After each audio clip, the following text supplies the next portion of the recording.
Saya pertama kali mesyuarat dengan Datuk Najib tahun 2008 tuan-tuan So dah 14 tahun Hari ini adalah hari ke-13 Datuk Najib dalam penjara. So dia ada lagi 12 tahun tuan-tuan Dulu satu hari 4, 5, 6 tahun lepas, Datuk Najib satu hari masa bulan puasa, dia pernah telefon saya. Dia ajak saya pergi tengok orang gelandangan tuan-tuan bulan puasa. So kita pun pergi ke Pudu, tengok jumpa orang gelandangan. So balik daripada jumpa orang gelandangan, Datuk Najib bagi tahu saya, dia kata lepas dia jumpa orang gelandangan tu, dia kata orang gelandangan tu membuatkan dia rasa masalah dia kecil, dia kata. So hari ni saya mengenangkan Datuk Najib. Dia duduk sorang-sorang dalam sel penjara dia. Saya tak tahu sama ada dia dah keluar daripada wad kesihatan ke belum, macam mana. Dan sel dia mungkin sebesar 6 kali 10 tuan-tuan So kalau tuan-tuan ada bilik di rumah, mungkin 6 kaki kali 10 kaki tu besar mana. So dia duduk sorang-sorang macam itu. So tuan-tuan rasa patut ke tak patut tuan-tuan dia dikurung macam itu?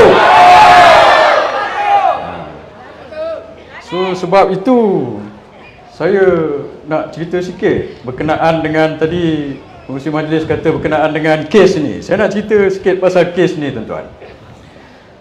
Nombor satu, dia kata Datuk Najib ini ambil duit SRC, rasuah, dia kata.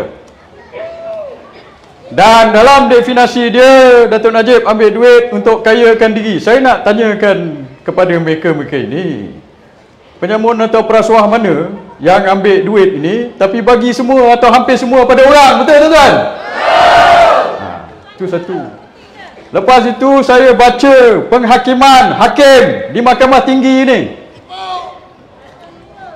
Saya tanya mereka dia kata Datuk Najib konon-kononnya telah meluluskan dana SRC ini dengan tergesa-gesa supaya dia dapat cepat-cepat terima habuan. Saya nak tanya mereka tuan-tuan,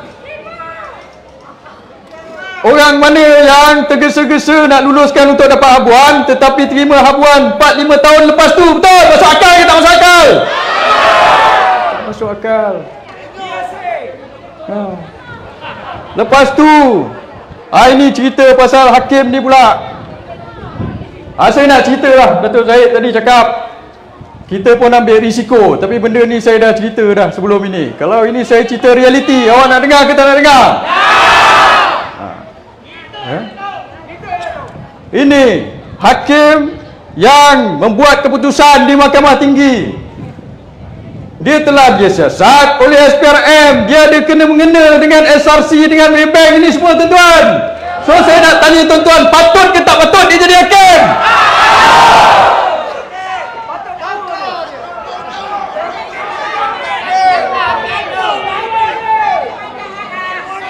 Lepas itu SPRM kata dia siasat hakim ini, dan ada kertas siasatan. Hantar kertas siasatan ini pergi ke pejabat Pawam Negara bulan 5, bulan Mei tuan-tuan. Tapi kertas siasatan tu sampai ke tak sampai ke pejabat Pawam Negara? Ini dah bulan 9.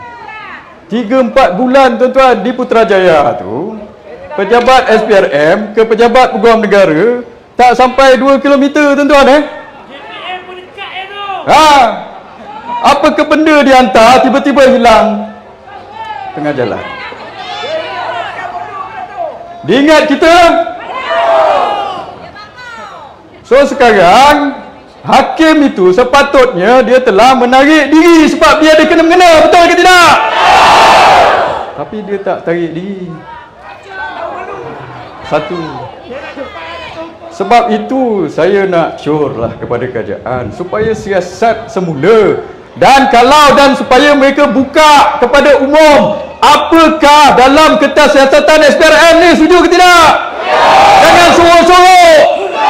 Kalau hakim itu ada membuat jenayah, maka kita nak tahu betul. Dan kalau dia ada buat jenayah, dakwalah dia, betul tak? Kita nak tengok kertas tu. Apa pula sorok-sorok pula? Bila kena pada kes lain, dah semua dia buka. Bila kena kepada ini, nak tutup-tutup pula. Ini satu. Pergi ke Mahkamah Persekutuan. Kita minta tangguh. Bagi tak bagi? Kita minta masuk bukti baru. Bagi tak bagi? Kita minta lawyer kita pun dah give up, dah fed up, Datuk Zahid sampai lawyer kita pun nak tarik diri. Bagi ke tak bagi? Tak bagi. Dia kata kes ni dah berlangsung 4 tahun, tuan-tuan. 4 tahun tu telah masuk dalam COVID PKP. Dulu Anwar Ibrahim punya kes, tuan-tuan, kes rasuah dan liwat Anwar Ibrahim berapa tahun? 7 tahun. Dan kita minta untuk tangguh 2 bulan aja. Dah tunggu 4 tahun, apa ke benda sangatlah 2 bulan, betul tak? Lepas tu pergi Mahkamah Persekutuan, Ketua Hakim Negara pula.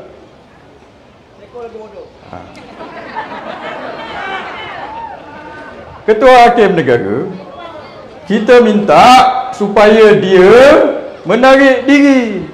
Sebab apa? Masa hari bicara itu, suami dia ada dalam mahkamah, tuan-tuan. Apa suami dia buat dalam mahkamah tu, betul? Suami dia pegawai mahkamah ke? Lepas tu suami dia didakwa, macam nampak dia ambil gambar dalam mahkamah. Boleh ke tak boleh ambil gambar? Tak boleh, tuan-tuan. Habis tu, kalau dia ambil gambar dalam mahkamah, ini adalah satu kesalahan. Kesalahan menghina mahkamah. Tapi siapa yang kena bagi order atau arahan menghina mahkamah itu adalah hakim. Hakim tu siapa?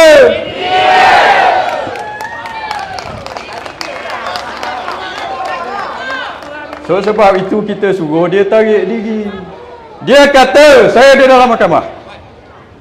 Masa hari dia buat keputusan, dia kata dia tak perlu tarik diri sebabnya suami dia tulis sesuatu dalam Facebook itu yang memberi gambaran negatif kepada Datuk Najib 4 tahun lepas, dia kata. Benda ini bukan kira 3-4 tahun lepas, 5 tahun lepas ke 10 tahun lepas, betul? Kalau pandangan dia tu berterusan sampai hari ini, maka dia sepatutnya menarik diri sebab suami dia berfikiran begitu, betul ke tidak?